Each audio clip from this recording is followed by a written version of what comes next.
मित्रों नमस्कार, बहुत बहुत स्वागत है आपका हमारे YouTube चैनल इजी मैथ्स वाला में। मित्रों हम लोग यहाँ टेट और सीटेट से रिलेटेड जो मैथ का पोर्शन है वो डे बाय डे कवर कर रहे हैं और इसमें हम लोग पढ़ रहे हैं संख्या पद्धति का चैप्टर। संख्या पद्धति में हम लोग काफी कुछ पढ़ चुके हैं और क्योंकि संख्या पद्धति चैप्टर बहुत ज्यादा इंपॉर्टेंट है। संख्या पद्धति अगर यूपी टेट के दृष्टिकोण से देखा जाए तो कम से कम 4 से 5 क्वेश्चन यहाँ से आएंगे और 4 से 5 क्वेश्चन हमें कंप्लीट करने में, उसका थ्योरेटिकल पोर्शन कवर करने में काफी कुछ चीजें पढ़नी है और हम लोगों ने उसको पढ़ा भी है। तो अगर इसमें थोड़ा सा प्रैक्टिस हम लोग कर लें, क्वेश्चंस किस तरीके के आते हैं हम लोग प्रैक्टिस करते जाएं तो 4-5 नंबर हम लोग अपना क्लियर कर लेंगे, पूरा 100% सिक्योर कर लेंगे 4-5 नंबर। इसी वजह से हम संख्या पद्धति पे ज्यादा फोकस कर रहे हैं और अभी तो एक बार हम लोग पढ़ रहे हैं, अभी संख्या पद्धति पूरा एक बार हम लोग रिवाइज करेंगे कब, जब हम लोगों का पूरा सिलेबस कवर हो जाएगा। तो संख्या इसी क्रम में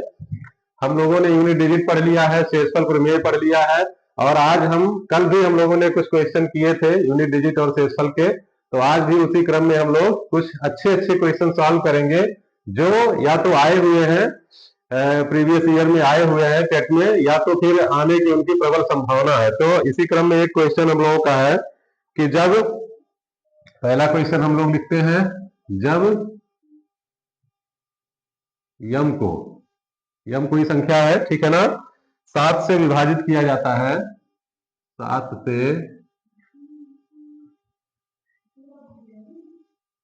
विभाजित किया जाता है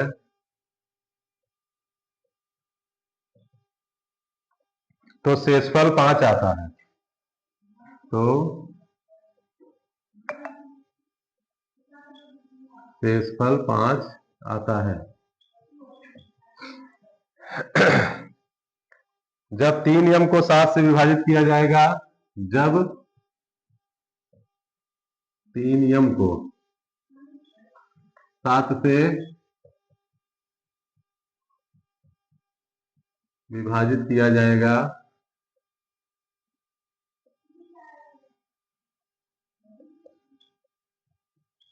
तो शेषफल क्या होगा? तो शेषफल क्या होगा? ठीक है, ऑप्शन हमारे पास है 1 2 3, 1 2,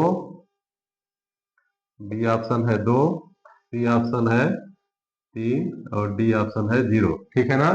तो यम को 7 से विभाजित किया जाता है तो शेषफल 5 आता है। ठीक है ना, यानी यम कोई संख्या है, इसको हम लोग 7 से विभाजित कर रहे हैं, उस केस में रिमाइंडर कितना आ रहा है?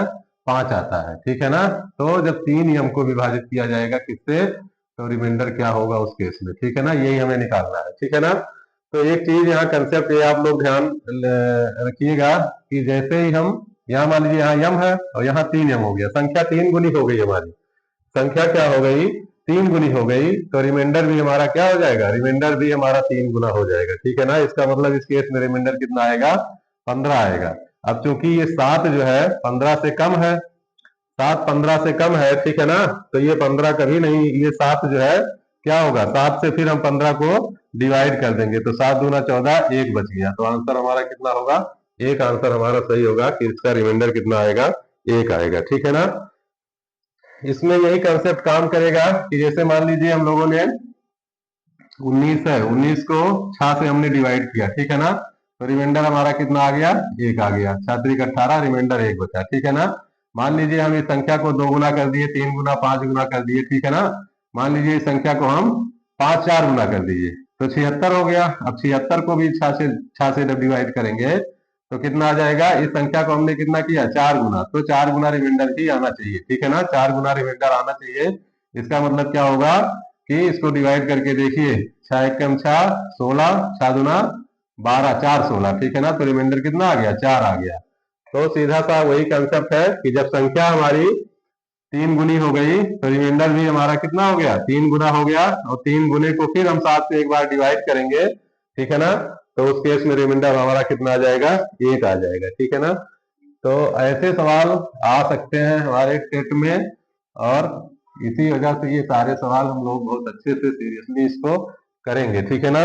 अगला सवाल,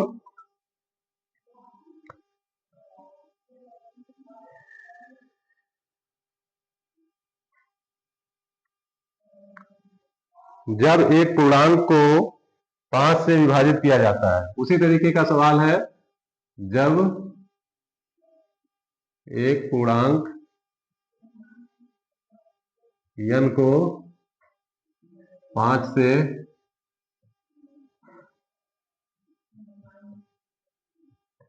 विभाजित किया जाता है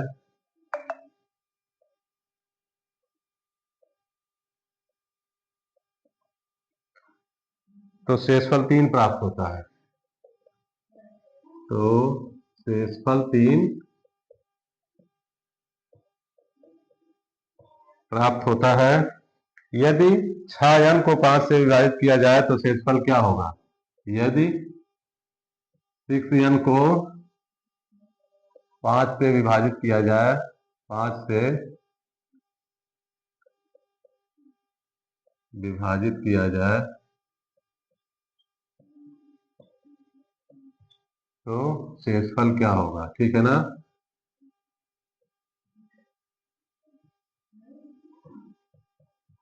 ठीक है ना, वही कॉन्सेप्ट है। वही कॉन्सेप्ट है कि हम लोग यहाँ एक संख्या n है, पूर्णांक है, ठीक है ना। पूर्णांक हम लोगों ने पढ़ा है, अच्छे से पढ़ा है पूर्णांक क्या होता है, ठीक है ना। इसको 5 से विभाजित किया जाए, ठीक है ना, तो हमें कितना मिल रहा है? शेषफल कितना मिल रहा है? रिमाइंडर हमें मिल रहा है 3, ठीक है ना। अब ये n को 6 गुना कर देते हैं, 6 गुना करेंगे, अब फिर 5 से डिवाइड करेंगे तो रिमाइंडर भी 6 गुना हो जाएगा। अगर संख्या 6 गुना हो गई तो रिमाइंडर भी 6 गुना हो जाएगा, तो 6 से 18 हो जाएगा, ठीक है ना। अब 18 हो गया, 5 से ज्यादा हो गया तो 5 से फिर इसको हम डिवाइड करेंगे तो 5 या 15 और रिमाइंडर हमारा कितना बच गया? 3, ठीक है ना। तो इसका ये आंसर हो जाएगा, रिमाइंडर हो गया 3, ठीक है।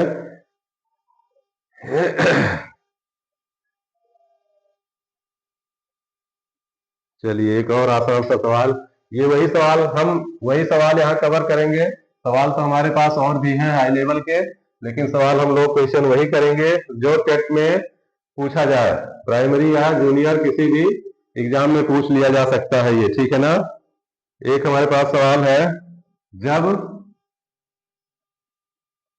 15, 13, 14, ठीक है ना, को 15 से विभाजित किया जाता है तो कितना शेषफल प्राप्त होगा? को 15 से विभाजित किया जाता है तो कितना शेषफल क्या होगा? ठीक है ना, शेषफल क्या होगा, ठीक है ना। तो क्या करेंगे? 15, 13, 14 सीधा, इसमें कोई दिमाग और हमें नहीं लगाना, ठीक है ना। 15, 13, 14 है, इसको क्या करेंगे? इसको विभाजित करेंगे किससे? 15 से विभाजित करेंगे, सीधे सीधे ऐसे करेंगे, ठीक है ना। 15 एकम 15, ठीक, ये कैंसिल हुआ, एक आया, ठीक है ना। अब एक में भाग नहीं जाएगा, क्या करेंगे? जीरो ले जाएंगे, 3 उतारेंगे, अब भी भाग नहीं जाएगा, फिर एक बार ले जाएंगे जीरो, फिर एक को उतारेंगे, ठीक है ना। 15 अट्ठे 120, 15 अट्ठे कितना होगा?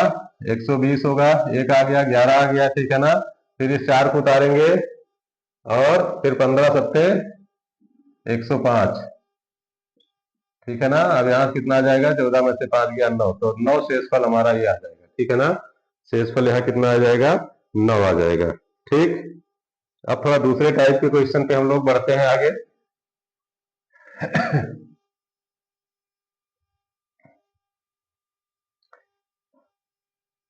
8 की पावर 8, ठीक है ना, 8 की पावर 8 प्लस 6 को 7 से विभाजित करने पर, को 7 से विभाजित करने पर शेषफल क्या होगा?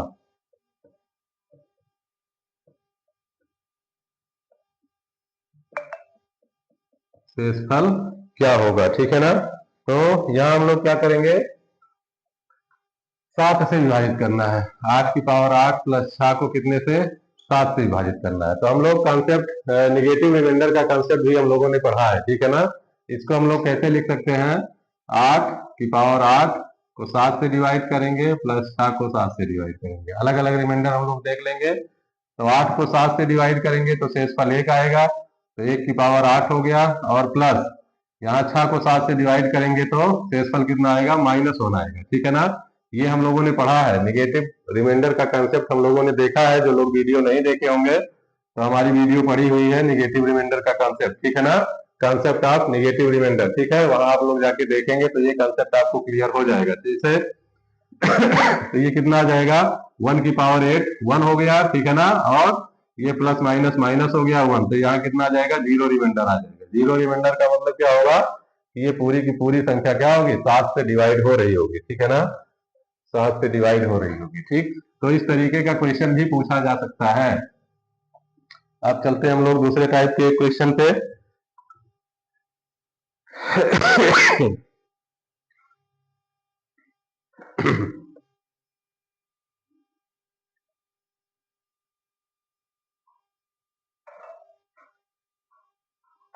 हाँ, भाग के एक प्रश्न में भाजक भागफल का 10 गुना है। ठीक है ना, इस तरीके का सवाल हम लोग कल भी एक किए थे और आज भी कर लेते हैं।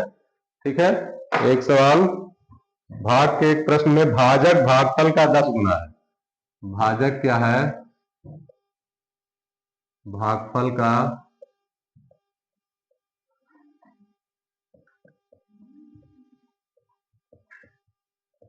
10 गुना है, एवं शेषफल का 5 गुना है, एवं शेषफल का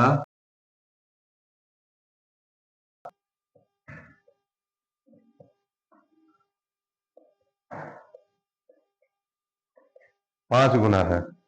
यदि शेषफल 46 है, यदि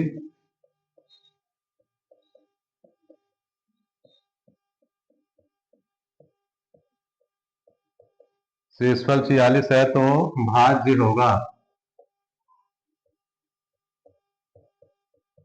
तो भाज्य होगा। ठीक है ना, भाजक भागफल का, जैसे देखिए मान लीजिए n कोई संख्या है, ये हमारा भाज्य है, ठीक है ना, और ये डिवाइजर है, भाजक है। यहाँ हमारा क्या आएगा, कोशिएंट आएगा, और यहाँ क्या होगा, रिमाइंडर। ये फॉर्मेट है हमारा, ठीक है ना, ये फॉर्मेट है। अब इसमें क्या कह रहा है, भाजक भागफल का 10 गुना है, तो भागफल क्यों है, भाजक हमारा d है, तो d कितना हो जाएगा, 10 गुना किसका, भागफल का। ठीक है ना, और शेषफल का 5 गुना है, यही डी जो भाजक है, ठीक है ना, ये शेषफल का 5 गुना है, यानी 5 गुना शेषफल। शेषफल कितना है, 8।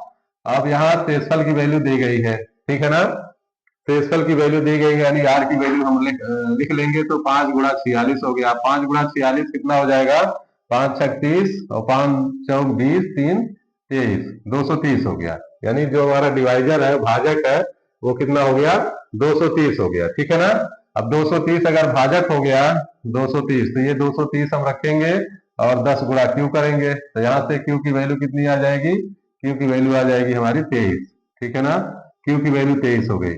अब देखिए यहाँ हमें डी मिल गया, यानी 230 मिल गया, जिससे हम भाग ले रहे हैं, संख्या हमें निकालनी है। ठीक है ना, क्यू हमें मिल गया, क्यू हमें मिल गया कितना, 23, भागफल कितना 23 मिल गया, और रिमाइंडर हमारे पास कितना है, 46 है। तो जब हमें ये चीज पता है, ये पता है और रिमाइंडर पता है, तो हम संख्या बड़े आसानी से निकाल सकते हैं। कैसे, इन दोनों को मल्टीप्लाई करके और रिमाइंडर को प्लस करके। ठीक है ना, तो संख्या हमारी n कितनी हो जाएगी, यानी भाज्य, यही भाज्य होगा। भाज्य कितना होगा, वो 230 गुणा 23 और प्लस 46। ठीक है ना, इसको कैलकुलेट करेंगे, जो आंसर होगा वही हमारा आंसर हो जाएगा। ठीक है ना।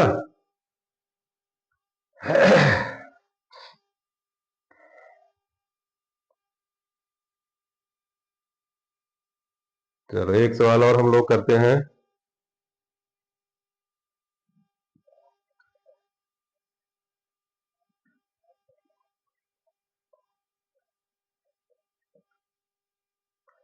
एक संख्या के 3 गुने में से यदि 15 घटाया जाता है, ये सब सवाल पूछे पूछे जा सकते हैं हमारे टेट में। एक संख्या के 3 गुने में से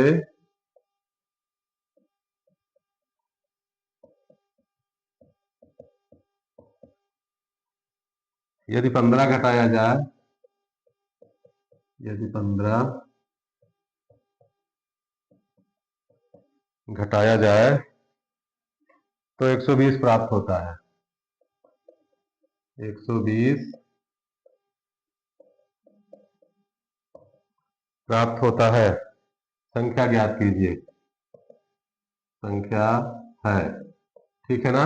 संख्या का 3 गुना, संख्या मान लीजिए x है, ठीक है ना। x संख्या ले लीजिए और इसका 3 गुना कर लीजिए, 3x, ठीक है ना। यदि 15 घटाया जाए, इसमें से 15 घटा दो भैया, ये कितना प्राप्त होगा आपको? 120 मिल गया, ठीक है ना। ये समझ गए होंगे आप लोग। एक संख्या हमने कंसीडर किया x, x का 3 गुना, यानी संख्या का 3 गुना लिया तो 3x हो गया, उसमें से 15 हमने घटा दिया, ठीक है ना। 15 घटा दिया तो हमें कितना मिल गया? 120 मिल गया, ठीक। तो यहाँ से 3x की वैल्यू कितनी हो जाएगी? 3x की वैल्यू 120, और प्लस इसको ट्रांसपोज पक्षांतर करेंगे तो ये जुड़ जाएगा, इधर माइनस है, इधर आएगा प्लस हो जाएगा, ठीक है ना। तो ये कितना हो गया? 120 और 15 135 हो गया। तो x की वैल्यू कितनी आ जाएगी? 135/3। ये 3x यहाँ मल्टीप्लीकेशन में है तो इधर आएगा तो क्या हो जाएगा? डिवाइड करेगा, जब इक्वल के राइट साइड में आया तो डिवाइड, ये डिवाइजर बन के आएगा, ठीक है ना। तो इसको काटेंगे, 3 चौक 12 और 3 पचे 15, यानी कि ये 45 हमारा आंसर होगा। वो संख्या क्या होगी? वो संख्या होगी 45। चलिए, एक बहुत अच्छा दिमाग खोलने वाला क्वेश्चन है हमारे पास, क्योंकि इसमें मैक्सिमम लोग मिस्टेक कर जाएंगे, गलती करेंगे इसमें, ठीक है ना। क्या है? 50 को आधे से विभाजित करो तथा 20 जोड़ो। 50 को आधे से विभाजित करो, विभाजित करके, है ना, 20 जोड़ने पर, 20 जोड़ने पर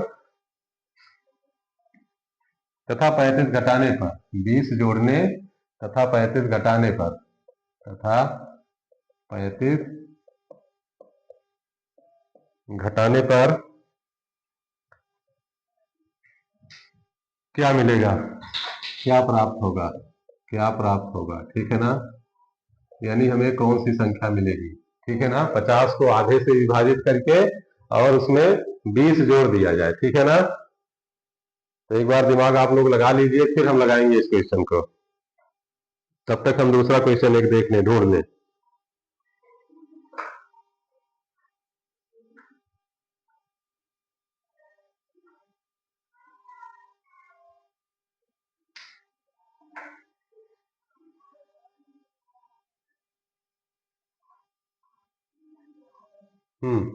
उम्मीद करते हैं आप लोग कोशिश कर लिए होंगे, कुछ लोग लगा भी लिए होंगे, ठीक है ना। तो इसका आंसर क्या होगा? 50 को आधे से विभाजित किया जाए।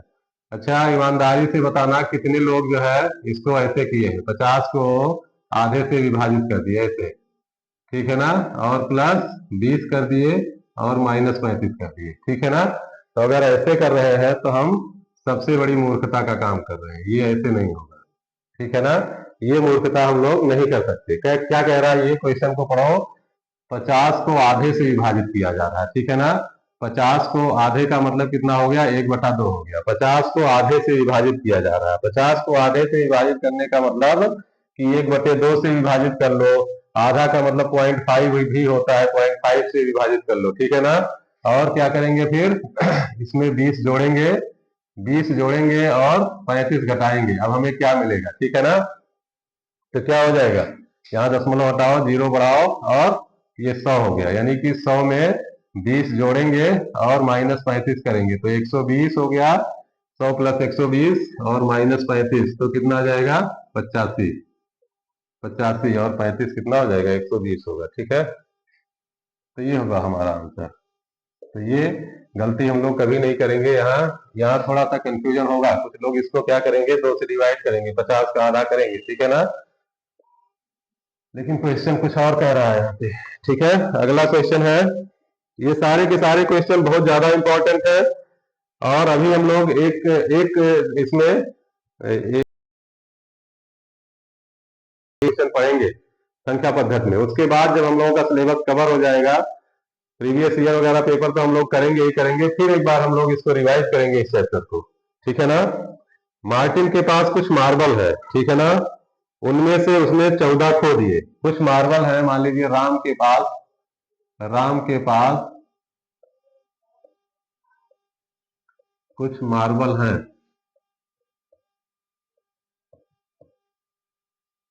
उसमें से उसने 14 खो दिए, उसमें से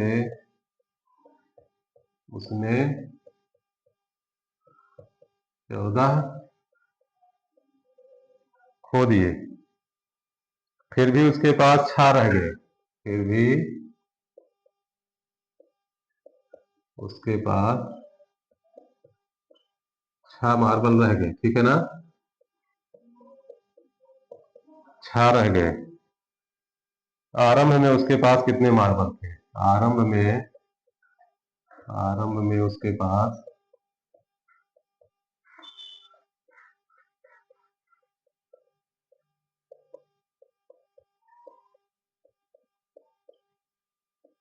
कितने मार्बल थे, ठीक है ना।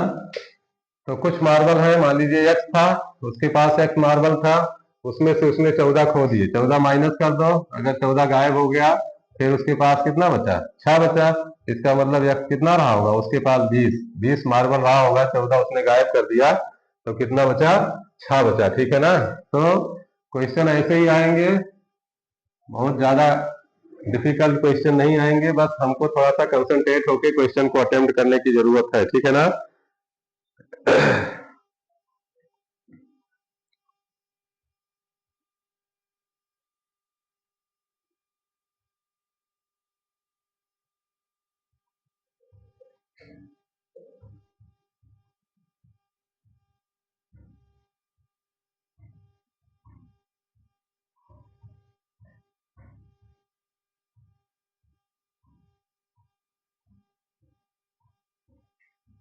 तो आज के लिए इतना ही मित्रों, फिर हम देखते हैं प्रीवियस ईयर पेपर भी उठा के देखते हैं, कुछ मॉडल पेपर भी देखते हैं, ठीक है ना। कई जगहों से हम क्वेश्चन देखते हैं, जो क्वेश्चन हमें अच्छा लगता है वो क्वेश्चन हम यहाँ करवाने की कोशिश करते हैं, ठीक है ना। और हमारा उम्मीद यही है कि जो क्वेश्चन हम करवा रहे हैं ऐसे ही क्वेश्चन पूछा जाएगा, ठीक जाएगा, या तो सेम मतलब इस तरीके का क्वेश्चन ही पूछा जाएगा, इधर उधर। सीरियसली इंपॉर्टेंट, वेरी इंपॉर्टेंट मान के आप लोग कोशिश करिएगा। होगी तो कमेंट बॉक्स में जरूर लिखिएगा। कल का सेशन हमारा और होगा, जो हम मिसलेनियस टाइप के क्वेश्चन करेंगे, ठीक है ना। और उसके बाद हम लोग अगला टॉपिक इसी संख्या पद्धति में ही